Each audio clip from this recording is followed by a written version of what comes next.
Welcome to the new version of Let's Talk About Real Estate podcast, the podcast for real estate agents everywhere. I'm Lisa B, and together with Bjorn Kunzel, we're going to talk about everything real estate. We talk about what's working, what's not working, what's new, what's old, technology, and anything else to do with real estate. We'll answer your questions from the Facebook group Let's Talk About Real Estate. So if you have a question, we can help. Join the Facebook group today. And again, welcome to the show.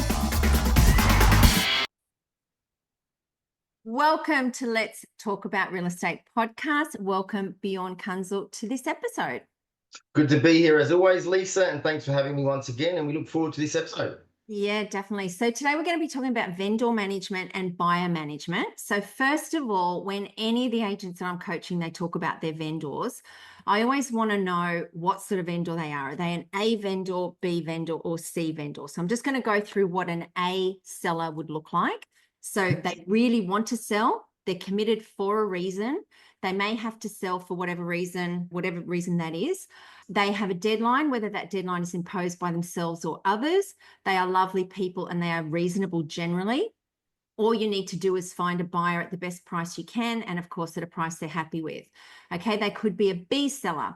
So they really want to sell, but they don't have to sell. They have no short-term deadline. They either aren't committed for a reason or they can manage without making a decision for now. The price is a big issue generally. They are happy to wait for now. They may change their motivation with time when their dealings gets closer, but be aware and expect this. A C seller is they don't really want to sell. They don't have to sell. If they get a ridiculous price, they'll move. Greed can be a big issue. They can be hard to manage and they can be difficult to get along with. So whenever an agent's telling me that they're having trouble with their vendors, I always want to know first, are they an A, B, or C seller? Because if they're an A seller, that's a completely different conversation, because if they're committed, you're not going to say, no, I'm not going to deal with that seller. No, I'll walk away because they're being unrealistic. They have to sell. So you work with them, and that's our job. That's why we get paid the big bucks, is to work with the seller for that reason. If they're a C seller, and they won't come down in price or they're being unrealistic, fine, okay, go somewhere else. So I think that's really important to, first of all, determine their motivation. So that's the biggest thing I ask. Are they an A, B, C seller, and what's their motivation? Where are they going to? What are they doing? And it's not like, they're just going to sell and move. Why? Are they moving for the grandchildren? That's the reason they're selling. Are they moving because they've got no money and they're desperate and they have to buy something? They've got nowhere to live. That's a different motivation. So we've got to go in on the why, not because they're doing this. It's really, what is their emotional reason that they're going, or their physical reason that they have to? Yeah, exactly. That's what I've written down here in big, bold letters. Why? You don't understand a seller's motivation. You don't understand the reason why they're doing what they want to do. You're not going to get anywhere. And it doesn't matter if they are an A, B, or a C seller. If you don't understand their why, if you don't understand their motivation, if you don't understand their goals, what they're trying to achieve, you're not going to get anywhere. So it's critical that before you delve into any type of vendor management, that you understand exactly what the motivation level is of your vendor. And you've got to understand, along with that, why. And I know this sounds bad, but you've got to understand their pain points, right? So you've got to understand, can they stay there? What does it look like if they do remain in the property? Can they turn the property into a rental home? What does their future look like if it doesn't sell? What then? Because so too often do we focus on price and assume that everybody's the same, but they're not. Sometimes people are motivated on price. Sometimes people are motivated on their neighbours. Sometimes people are motivated by banks because they don't have a choice. Sometimes a divorce will motivate somebody. Sometimes it could be a death, which is the motivation. And based on what the motivation is will depend on how important the price actually is. And far too often as real estate agents do we only focus on the price. Exactly. And that's something, when you've got to try and find that out as early as you can. So I would do that in the initial appointment, talking to somebody, your appraisal. And sometimes they might not be 100% honest with you. And for whatever reason, they're embarrassed or whatever. And you can try and dig and dig and dig and dig. But sometimes you do get it where they don't tell you. So you might have an A seller and you get the absolute best price, right? You go to them and they say no. And it's, what about your grandchildren? What about this? And sometimes things can happen where the husband really wants to sell, the wife doesn't want to sell. You can have sort of internal conflicts like that. So at that point, you say, okay, Bjorn, I really want you to just be honest with me now. You've got the absolute best offer. We've only been on the market a short time. This is the best buyer. Please tell me what's really going on here. I need to know. Yeah. And when it comes to this stuff, you've got to understand it's all about the psychology, right? So those people that know me understand that, yes, I do tech, I do AI, I do Facebook, Instagram, Google, YouTube. I've got marketing methods out there. I'm consistent with my database and all those sorts of things. But above all else, everything that I do in my business is based upon psychology. And people have reasons why they will or will not do something. So sometimes it can just be a simple shift in dialogue and language when you're having that conversation with somebody. And sometimes it requires the takeaway effect. That's fine. I've got no problems. It doesn't matter. I'm happy to stay here for 12 months. If it takes 12 months to get you the result that you need, I've got no problems with that. That's totally fine. I just want to make sure that's not an issue for you. If we did take 12 months to get this place sold, how would that affect you? All of a sudden now, I'm not trying to push it down their throat. I'm just saying, I've got all the time in the world. There's no skin off my back. My tonality is calm, relaxed. Like, it doesn't bother me at all. I just want to know that the price that you are looking for, it hasn't been out there in the past 3 to 4 weeks we've been on the market. So if it does take us 12 months, is that cool? Are you in any rush? What does that look like for you? And then it looks like you're not in a rush. You're not trying to ram an offer down their throat. You're putting something forward to them. Nobody wants to wait 12 months for a sale. But you're saying, hey, look, if it takes 12 months of opens, I'll do it. I'll do whatever it takes. Exactly like you said before. Beyond, we've got this great offer, and I don't know why you're not considering this right now, but what about if we rent the house out? If this buyer goes, they go and buy something else, comes on the market that's as good as your place, and they buy that, can you rent it out? Was that an option? We take it off the market. Oh no, I really want to sell. Okay, what's going on? This is the best buyer. If you were my brother, Bjorn, I would say take this offer. If you were somebody, my best friend, I would say take it, because I don't think you're going to get a better offer anywhere else. You know, what buyers will pay is exactly what this is now. That's the highest that we've got. Never in my career have I ever said to anybody, you should take this offer, or I think you should take this offer. I don't think we're going to get more. All I've said to them is, based on what's happened, I believe that this is a good, strong offer. And what are your circumstances look like if we don't accept this offer and in 3 months' time, we don't have anything else close to it? What does it look like then? Can we rent the property out? Can we keep it and then try again in 12 months or 18 months? How does that financial scenario look like? Let's sit down and work through some numbers. And then most of the time, because I'm not trying to force that sale onto them, they'll end up going, oh no, what do you think? And I'll say, look, I think that if we can get this buyer up another 5 or 10 grand, right, to cover your marketing expenses, at least in your staging costs, I think it should be a strong consideration. If it was my property, I would strongly consider it. But I can't tell you whether or not to take the offer or not. That's a decision that you need to make. I'm here for as long as it takes to get the job done. And then I find that normally by using that sort of soft approach with the vendors, they'll turn around and go to me, okay, I get all that, but Bjorn, if you were sitting in our shoes, would you take this offer or not? When they ask me that question, then and only then do I go, I would take the offer. But I make them ask me, what would you do if you were sitting in our shoes right now? Yeah. Because I find that if I try to encourage it earlier than that, it doesn't work. It looks like I'm trying to get paid. I'm trying to get a sale. I'd only say that if I really believed that was it. They were saying no and the buyer was going to walk. Then I would say, look, if you were my brother, I would say take it. You know what I mean? Yeah. So vendor management, we obviously have the communication with the vendors as well. And so an A seller, you might be communicating with daily. A B seller, you might be communicating with once a week. And you set the expectations. I like to set that at the initial appointment. How often would you like me to speak to you, Bjorn? Obviously, I'll ring you after every open house. I'll ring you after every inspection. Is that enough? Would you like me to contact you every day or whatever? And C sellers, you might contact once a week or something like that, or maybe once every 2 weeks. It might be just a sign and a prayer.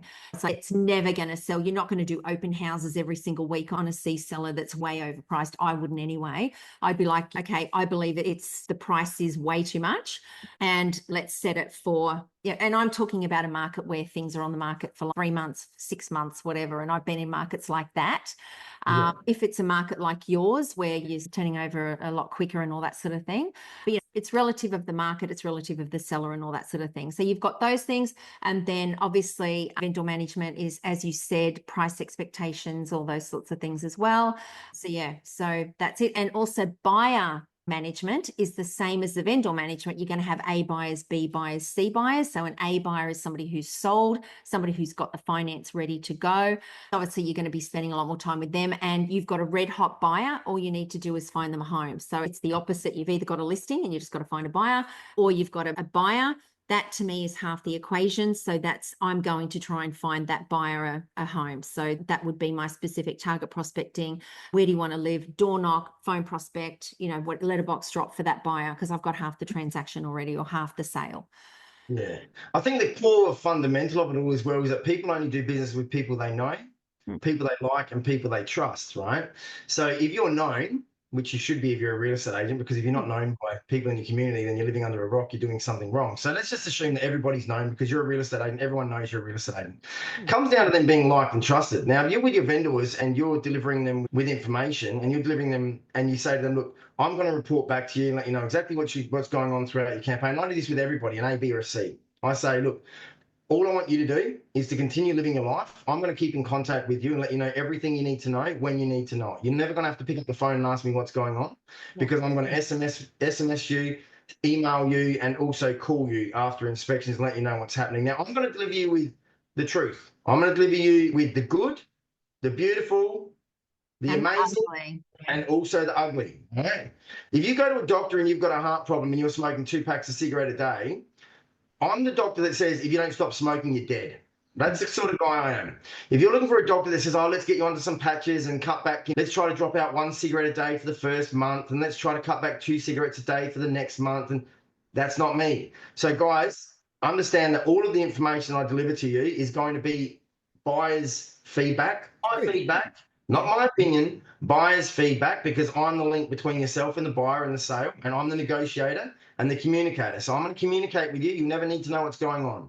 I'm not going to promise you when I'm going to communicate with you. I'm not going to give people a roster of on Monday at 9 a.m. this is going to happen, and on Tuesday at 5 p.m. this is going to happen. And I know there are agents out there that do that, and I think it is absolute suicide doing that.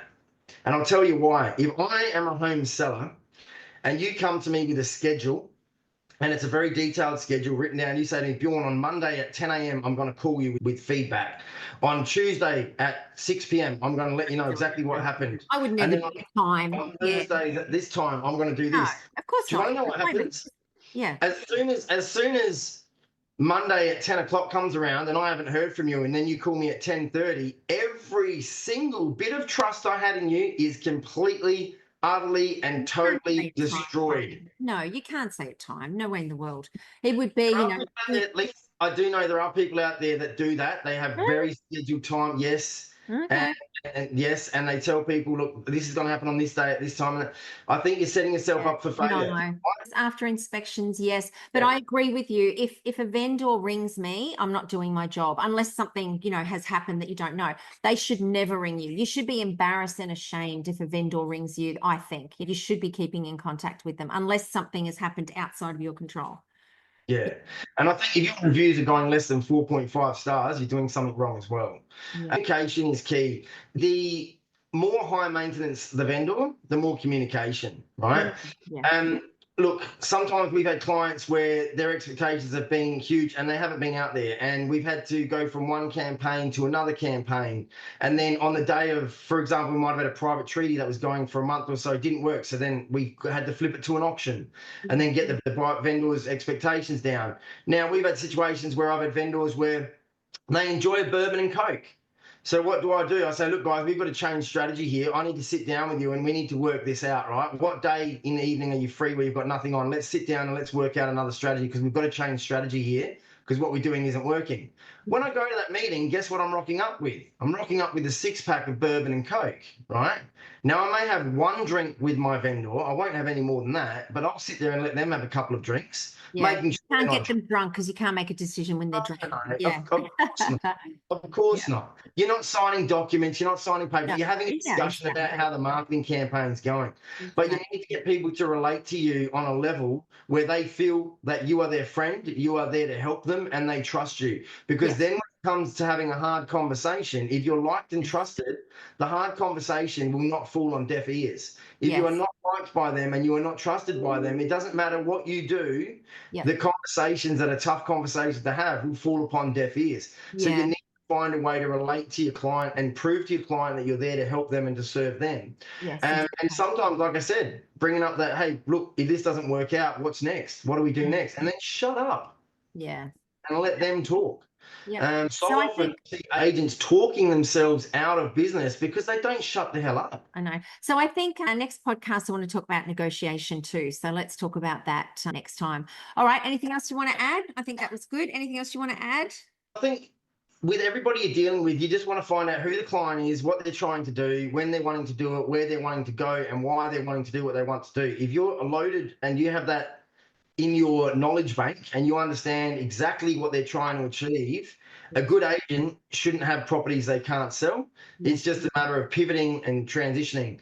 And it also goes both ways with vendor communication and buyer management as well. Sometimes you'll have buyers that will attend a building inspection. They're not happy with something small in the building inspection report. You've got to delve into that. You've got to pick up the phone, talk to the buyer, say to the buyer, look, I want to come back to the property. Let's go through these things together. Let's meet on site and go through them. Maybe we need to get a second opinion. Maybe we need to go back to the builder of the property, or maybe we need to go back to the vendor to see what the vendor can do. Maybe we can renegotiate. Maybe we can get some quotes and work this out. It doesn't have to be the end of the journey. The house isn't going to fall down because of A, B, and C. Maybe we need to work that out. But it takes time. You've got to take time. Mike and I have recently had a vendor that's moving to a retirement home. And the reason we got that listing is I know the people that run the retirement village, and I put several clients into that retirement village. I offered to meet with the client at the open inspection at the retirement village, right? We went down there, we did that. We got her ready for photos because I said, if this retirement village says that you're a yes, you're going to have your property on the market the next day, because a lot of the other people you're competing against, they're going to have to still select an agent a couple of weeks away, whatever. This village wants people that are ready to go. So we guided her that way. Mike and I have probably put in about 3 or 4 hours of extracurricular activities, such as going to the nursing home with her, speaking to the people down there, speaking to them. That's not in my job description. That's got nothing to do with me listing or selling property, or does it? Think about that, because that extra communication, extra service, do you think when that crunch time comes now with that particular vendor and we say to her, look, we'd love for the 850 to be out there, but unfortunately the best we can do is 820. Do you think she's going to argue with us? Or do you think she's going to go, these guys are absolutely fantastic. They've done everything they possibly can. They've even done things that are outside of their job description that no other agent has offered me. I trust them. I like them. If that's all that we can get, that's all that we can get. Do you know what I mean? Yeah. It's just doing extras for people. Yeah, of course. Our job is to help them solve a problem. And if it means that there's a problem that comes along that needs to be fixed, then that's our job. And again, that's why we get paid the big bucks as well. Yeah, no, definitely. All righty. Thank you so much, Bjorn. Let's wrap it up there. And next time we'll do negotiation. Awesome. Sounds good. Have a great week, guys. Thanks, Bjorn. See ya. Thank you for listening to Let's Talk About Real Estate podcast. We hope you enjoyed the show. If you have a question about real estate, then please join the group on Facebook, also called Let's Talk About Real Estate. For those of you who are interested in EXP, please join us at 10 a.m. Brisbane time every Wednesday morning for EXP Explained. Thank you again for joining us, and don't forget to subscribe to the podcast, and see you next week.